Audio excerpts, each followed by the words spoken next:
gentlemen, I have found myself in the situation where I have started too many books and I'm in the middle of too many. And it's not even like a ridiculous amount, it's just that it makes me feel uncomfortable knowing that I have these books to finish and I just haven't finished them and they're on my Goodreads and I have to press that little see all button because they don't all fit in the little slideshow. I think I'm gonna take it's Tuesday, so I'm gonna take today, probably the rest of the week till Saturday, to finish these books, hopefully. Because I also have one book that I've borrowed from Libby, and it's due in one day. And I think I'm like 25%. So by a long shot, I might finish it. I might have to re-borrow it, but without further ado, let's talk about the books that I need to finish for this week. Okay, so my priority for today is White Horse. This is the book that I'm borrowing from Libby, due in one day. I think, let me double check.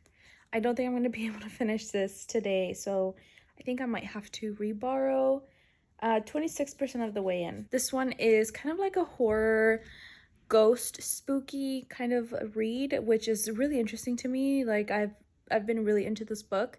It's just been like hectic and I haven't been able to read, and mostly I just haven't been really in the mood, but I really need to just push myself. So yes, this is my priority for today, but I'm also in the middle of I Have No Secrets by Penny Jolson, and I think I can really finish this very soon because it's just been so easy to read. Like the author is like her debut novel. The reading level is not too complicated and the storyline is pretty good. I don't know if you can see, I've got about a third left. So I'm also reading that. Also on my Kindle, I am reading The Night Circus by Erin Morgenstern. That one I think I have like 10% left to read. I think that's kind of like on the back burner as well. I feel like I'm going by priority, so that's number 3 in priority. I know, I'm ashamed. I've been reading this book since forever. May, I think. Oh, it's just so long for a romance novel. Like, this is too much. I'm nearly there. I need to just push through and finish it. Like, this is in no way a bad book. It's actually really, really good and very spicy. But I don't know, like, it's just long, again, for it to have been a romance novel. And I just need to push through as well. So, yeah. In the middle of those books, like I said, I'm really uncomfortable because especially this icebreaker book, like I've just been in the middle of this for so long. It's kind of been like a palate cleanser for every book that I've read in between. And I just need to finish it. Yeah, so my plans for the rest of the week. I'm actually alone all week. My husband is out of town and it's just me and Leo, and I have felt lonely. Yesterday, I went to go watch Barbie by myself, and I know this is like non-bookish related, but wow. I feel like I needed to watch that to empower myself that I can do this, that I can be alone for a week. I'm an independent woman. I don't need no man, but still low-key, I'm kind of sad. But yeah, I have nothing to do. I don't have to cook. I don't have to cook. I am having my girl dinners. Tonight's girl dinner, chips and a Sprite, and I'm so excited.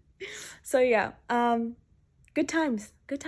I'm like turning this around, gonna read, gonna have my girl dinner, and I'll kind of give you an update to see like how far I've gone into this.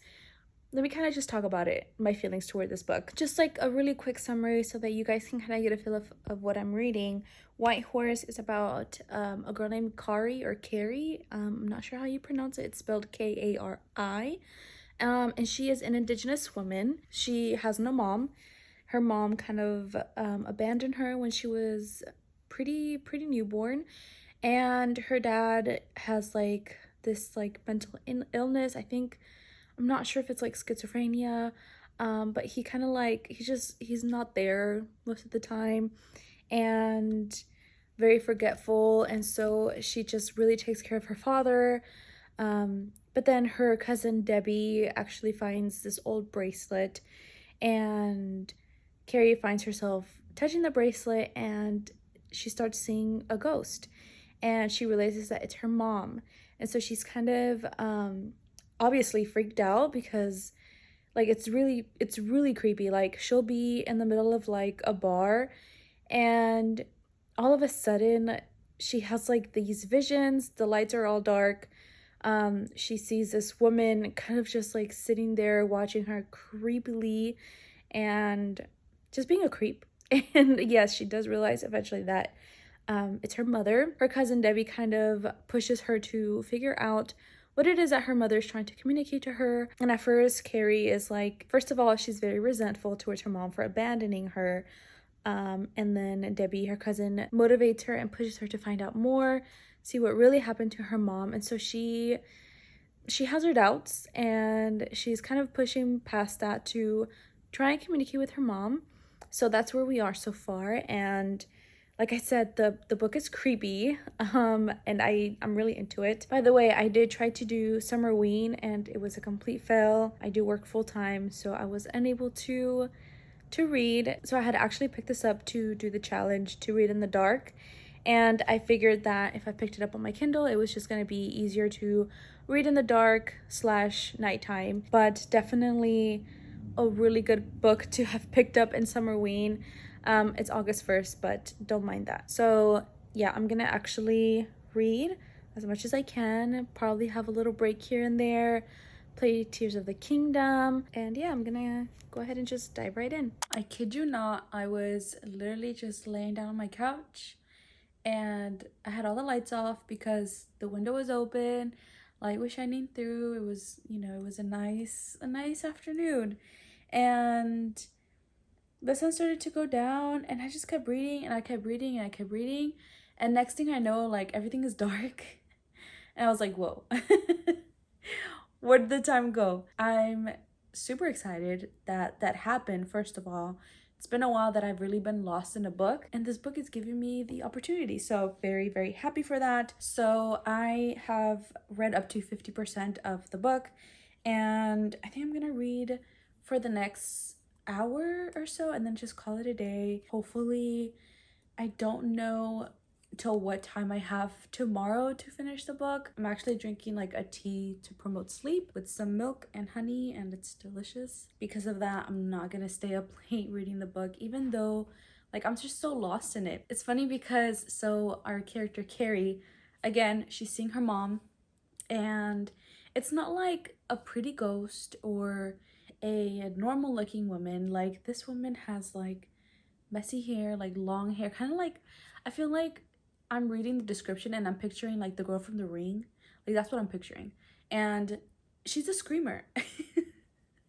Like every time she shows up, she's like screaming at her daughter or at Carrie. Like this woman is just yelling.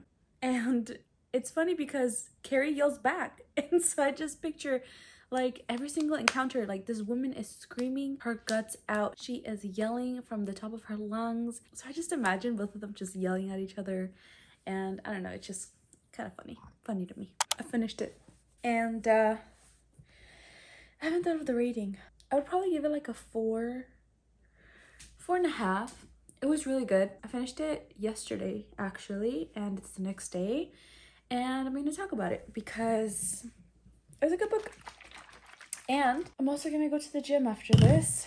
I bought this thing here, and I remember buying it once, and I remember like it making me feel like really warm and nice. And I'm gonna take it again because it just gives me such a good workout. I just feel like the heat, like literally heat. And I'm gonna go to the gym, so I'm gonna take it.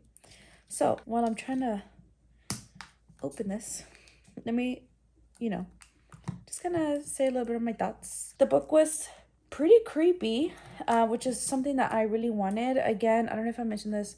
This book was actually like a pick for Summerween, and I failed at it miserably. Oh my god. So there was ghosts, but on top of that, there was actually a monster.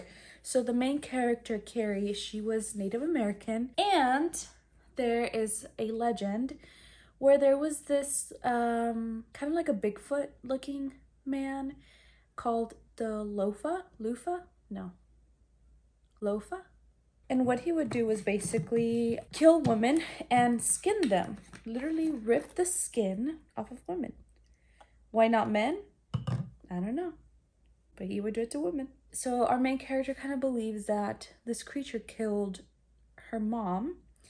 And so she kind of like goes and investigates. And at the same time, as she is like experimenting, she's seeing her mom's ghost. She's also seeing this creature. And she kind of feels like this creature is watching her. So she's trying to figure out what happened to her mom, and she gets a feeling that this creature has something to do with it. That is basically another aspect, another part of the story besides like the whole her mom being a ghost. So she's kind of like in between two worlds. Like, so homegirl is, you know, in her own world as like her dimension, but then she also like travels to this other dimension whenever she's touching the bracelet. In this other dimension, she like can physically actually see this Bigfoot looking monster. And so whenever she encounters the monster in real life, of course, she's not seeing the Lofa, but she is seeing somebody else. And this person is like a true monster. And we find out like what happened to her mom. And it's really sad because there's like child molestation. But that's part of the story. So that's a trigger warning.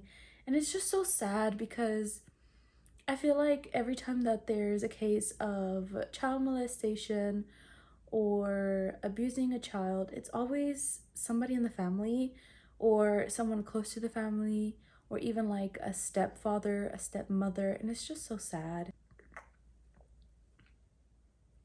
Ugh, that burns. I got chills. Then they're multiplying.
lasagna in the oven, and oh, I finished my books. I cannot believe that I did it. I did want to finish everything by Sunday, but it's Monday, which is like totally fine. I was actually busy yesterday, so I was unable to read, but I got home, I immediately sat my booty down and started to read so that I could finish off the vlog and just give you my final thoughts. So I did finish reading all the books that I was in the middle of. Hold on, let me fact check myself because I don't want to like celebrate over nothing. So I did finish Icebreaker, I finished I Have No Secrets, I finished The Night Circus, and I finished White Horse. So 4 books. I have just been wanting to like start new books.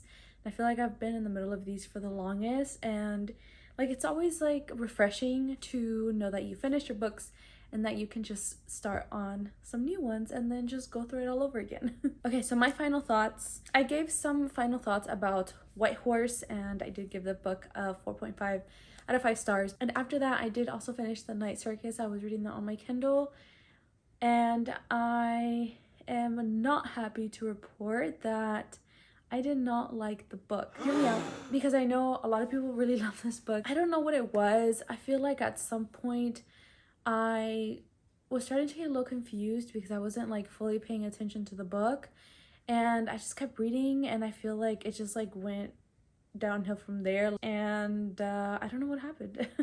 I literally don't know what happened in the book. I feel like it was very like magical. I really liked the descriptions of like the setting of the circus, and just the fact that the circus like shows up and leaves.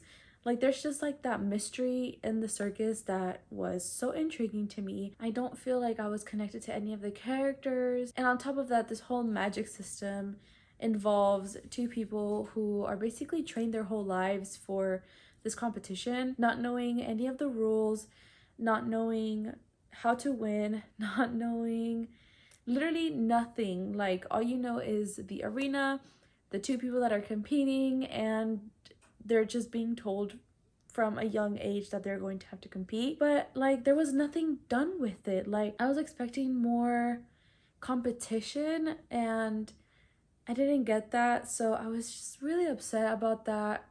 Again, if there was, and I just completely missed it. Like I feel like the last 20-30% of the book I was just skimming through, so I don't think I want to rate this book because of that, because I don't feel like I thoroughly read it. But at the same time, if I lost interest, then that should say something about it. I feel like I was this close to like DNFing it, but I had like DNF'd other books, and I just did not want to DNF this one. I really wanted to enjoy it. Also, it could have not just been the time for me to read it. I mean, I might give it another chance later on. I have it on my Kindle, I own it. It's not a book that I borrowed, so I was like in no rush to finish it at all. So I don't know what happened. I truly don't know. Like I said, I don't know if I want to rate it, but if I really had to, I would probably just give it like a 2-star, maybe a 1.5, because of the fact that the beginning I was intrigued. I really liked the magic. Like it was just going off in such a good start, and I think like midway it just fell short for me, unfortunately. But then after that, I did also finish I Have No Secrets by Penny Jolson. This is another book that I had picked up for Summerween, which I had mentioned before that I failed at. I had even given myself 2 weeks to do that, and I still failed. But regardless, this was supposed to be like my book to read with orange and black on the cover. This book had been on my bookshelves for quite some time. This is a book of the month pick, and this I had gotten in November of 2019, so it's been sitting on my shelves for quite some time. And when I started this, it was probably like mid-July, and I found out later on that July is actually Disability Pride Month, which when I heard that, I was actually quite excited to know that I was in the middle of reading a book where the main character has like this huge disability, and it really brought a lot of like things into perspective. So July is Disability Pride Month because it is the anniversary of the Americans Disability Act, and it's just kind of like a month to commemorate and not only honor but really celebrate the experiences of the people in the disability community and to celebrate their achievements, their hardships, their struggles with disabilities. It's so diverse, and there's like this wide range of needs that people have, and I feel like we should just like talk about it more. So I kind of want to like give like an honorable mention to this book because I picked this up knowing that it was kind of like a thriller, but really like it was really focused on Gemma, the main character, and her disability. So she actually has cerebral palsy. I hope I'm pronouncing that right. And she is quadriplegic. So not only can she not walk, like she can't move her arms, she can't speak, she needs the help of her caregivers, and it's really tough because Gemma is not only a disabled person, but she is also in foster care, and so she's just really lucky to have an amazing family and have amazing people to take care of her without having that connection of like it being your own child. So that is something that I truly admire about the author, and just like her time that she gave to write this book. I want to give this book a 5 stars, even though the writing was very beginner-ish. Like it was just so easy to read, and the storyline like was so predictable. The author like really like got her point across in terms of disability, and I feel like the storyline and the plot was just kind of like the back burner. I feel like it was just kind of like a motivation for me to even pick this up without really knowing where it was heading. And like I said, the storyline super predictable. Amazing characters though. So this was like a first person point of view, so we were really in the head of Gemma, and knowing that she is someone who reads, she's someone who fully understands everything that is happening, everything that is going on. Like her mind is constantly running, it is constantly going, but her body is still, and I can't imagine how hard that could be. And it's hard seeing that like she is aware of people who stare at her. She is aware that like some caregivers have conversations with each other and they completely forget that the person that they are taking care of like is there, like they can hear them, they can understand them, they are in the conversation and they're being left out. And that was just so hurtful to read. I was reading the back where it's like the author's notes and questions to the author, and the author does mention that it is a real life machine that they had invented. So that was really, really interesting to see as well. So I have no secrets, 5 out of 5 stars. Really, really enjoyed it. Was not expecting the turnout. I was expecting like a mystery thriller, and although I got just a glimpse of that, I am really happy with what I got in the end. And finally, I finally finished Icebreaker by Hannah Grace. This book I've been trying to finish since May, I believe. I mean, considering the fact that it is a romance novel, yes, it has way too many pages, but I'm gonna end up giving this book a 4 stars because although it was really long and although it took me a while to read, I really, really enjoyed it.